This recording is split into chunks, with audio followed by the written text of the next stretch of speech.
बिस्मिल्लाहिर्रहमानिर्रहीम। Output maximisation, cost minimisation के बाद इसमें कुछ फर्दर इंटरप्रिटेशंस हैं, ठीक है, उसको करते हैं।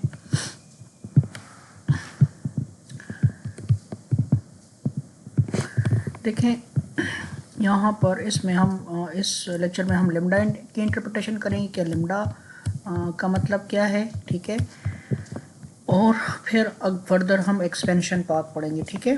सो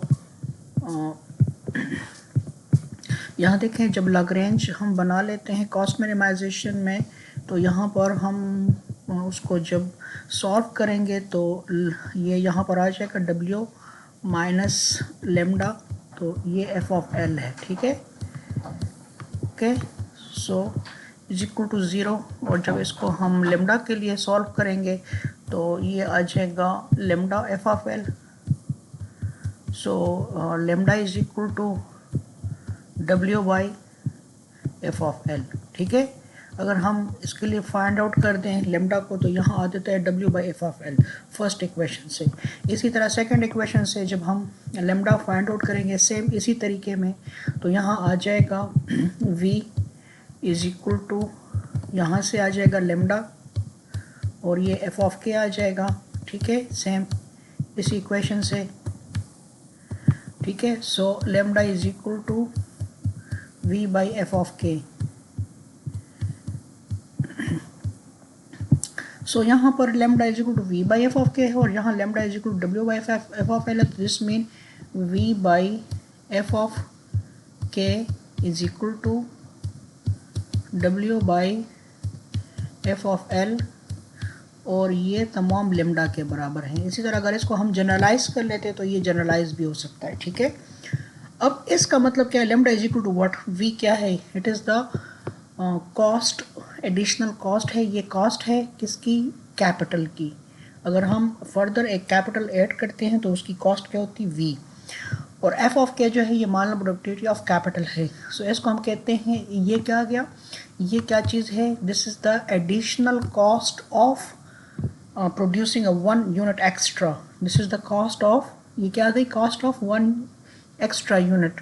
अगर हम एक्स्ट्रा यूनिट हम प्रोड्यूस कर रहे हैं तो ये उसकी कॉस्ट आ जाएगी। इसी तरह ये, ठीक है, इसी तरह ये जो है ये लेबर की वजह से, ये क्या है, कॉस्ट ऑफ 1 यूनिट एक्स्ट्रा हम प्रोड्यूस करते हैं, तो ये उसमें लेबर में, लेबर की वजह से जो, अगर फॉर एग्जांपल लेबर में इंक्रीज़ करते हैं या कैपिटल में इंक्रीज़ करते हैं, अगर कैपिटल में इंक्रीज़ करते हैं तो ये लेमडा उसके बराबर आता है। एक्स्ट्रा यूनिट प्रोड्यूस करने के लिए हम कैपिटल में इंक्रीज़ करते हैं तो ये उसमें आ जाता है, ठीक है, एडिशनल कॉस्ट पर यूनिट, ठीक है। सो यहाँ आ जाए, देखें इधर,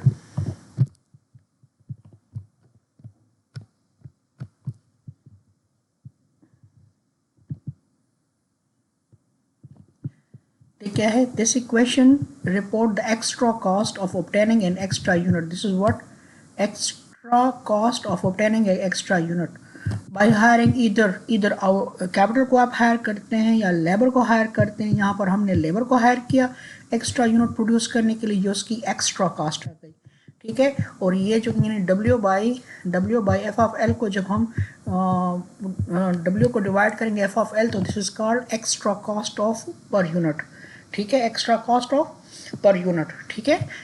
इसी तरह हम कैपिटल को इंक्रीज कर लें और उसको कैपिटल को, यानी एक्स्ट्रा यूनिट प्रोड्यूस करने के लिए कैपिटल को इंक्रीज करते हैं, तो ये V को एफ ऑफ के पे डिवाइड कर लेते हैं, दिस इज लेमडा।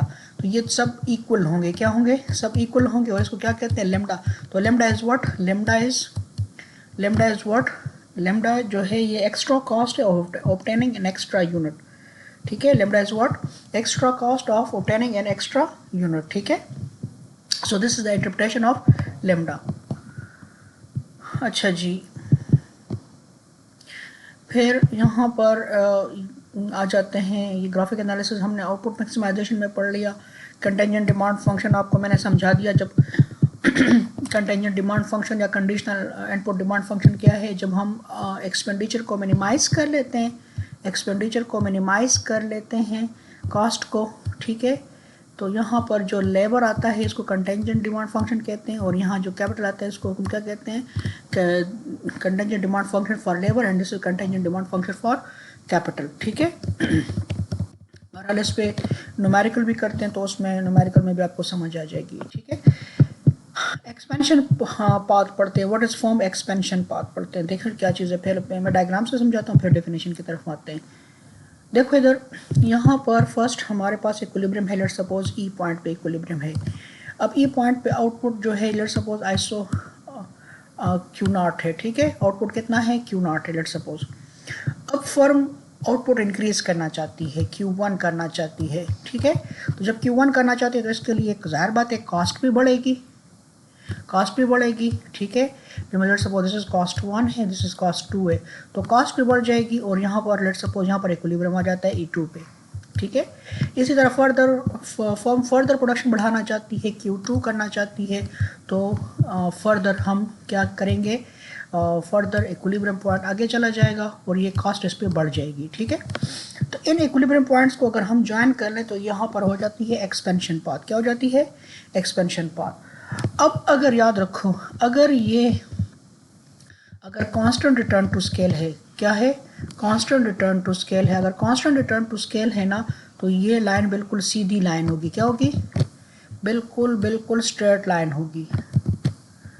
ये बिल्कुल, अगर हमने स्ट्रेट लाइन फॉर एग्जांपल, ये तो स्ट्रेट नहीं बन, लेकिन ये स्ट्रेट, ये क्या होगी, यहाँ पर चूंकि कांस्टेंट रिटर्न टू स्केल नहीं है, तो ये अगर ये कांस्टेंट रिटर्न टू स्केल होती है, इक्विलिब्रियम यहाँ होता है, इक्विलिब्रियम यहाँ होता है, इक्विलिब्रियम यहाँ होता है, लेकिन ये कांस्टेंट रिटर्न टू स्केल नहीं है।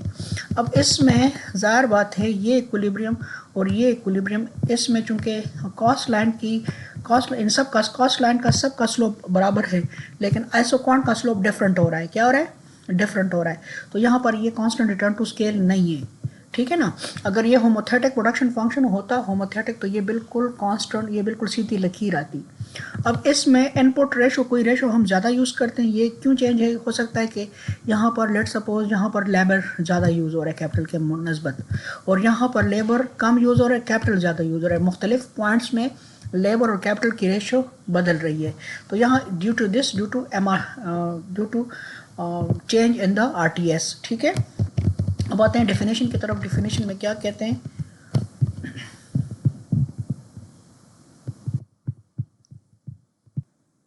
देखिए फर्म एक्सपेंशन पाथ क्या है,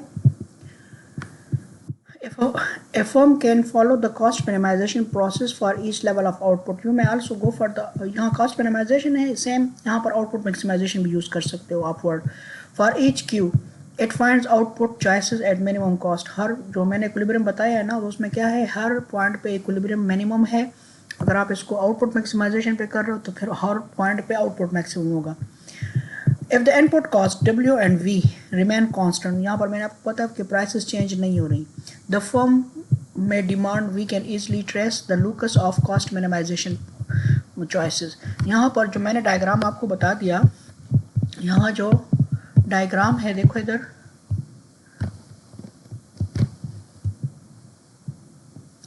यहाँ पर लेट सपोज ये फर्स्ट इक्विलिब्रियम यहाँ पे आ रहा है। ठीक है, लेट सपोज यहाँ कर लें और इसको थोड़ा सा आइसोक्वांट को नीचे कर लें। ठीक है, और फिर फर्म जो है नेक्स्ट यहाँ पर कर लेती है, तो यहाँ पर ये सेकंड आ जाता है। ठीक है, एक पॉइंट, और ये थर्ड पॉइंट जो है,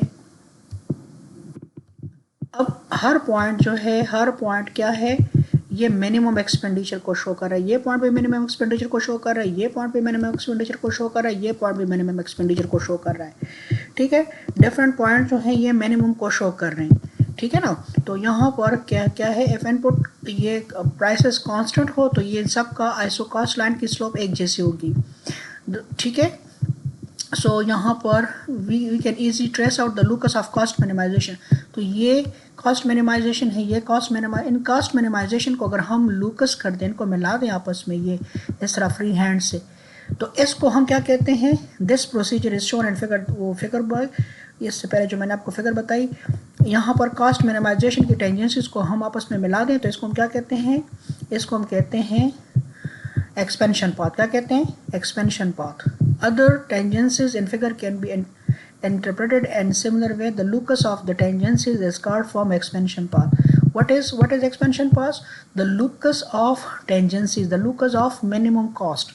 the locus of minimum cost जो है अगर उनको हम मिला दें तो इसको हम क्या कहते हैं, एक्सपेंशन पाथ कहते हैं।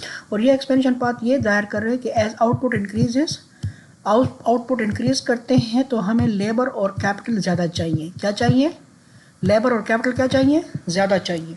If you want to increase the output, ठीक है, and the prices of the input remains constant, so we have to increase the labour and capital, and same way the cost of production will increase. ठीक है, तो इसको हम क्या कहते हैं, एक्सपेंशन पाथ। एक्सपेंशन पाथ जो है हम क्या कर लें, इक्विलिब्रियम पॉइंट्स को ज्वाइन कर लें तो इनको हम क्या कहते हैं, एक्सपेंशन पाथ कहते हैं। अच्छा जी, अब इस पैरा में ये है कि ये सीधी लाइन भी हो सकती है, बिल्कुल सीधी लाइन, इस बिल्कुल सीधी, ओके, यहाँ पर सीधी लाइन भी हो सकती है।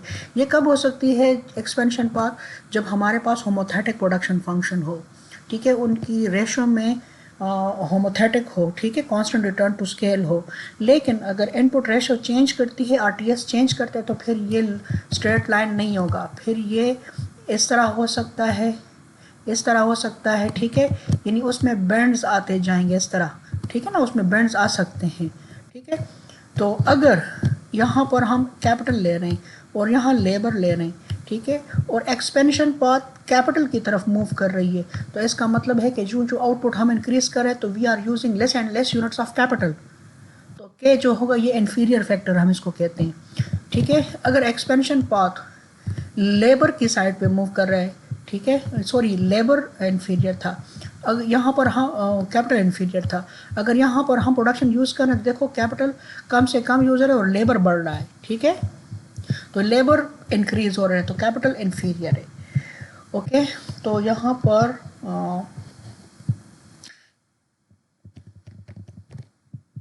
ये तमाम डिपेंड करता है आरटीएस पे, ठीक है।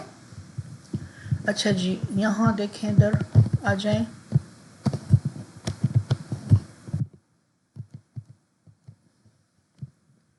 देखें ये तो एक्सपेंशन पाथ हो गया, और यहाँ पर हमारे पास एल है, देखो अब कैपिटल की तरफ मूव करें, इसका मतलब है कि देखो हम यहाँ पर एल को कम से कम यूज़ करें तो एल इन्फीरियर हो गया, क्या हो गया, एल इन्फीरियर हो गया, ठीक है। इसी तरह कैपिटल भी इन्फीरियर फैक्टर हो सकता है, ठीक है।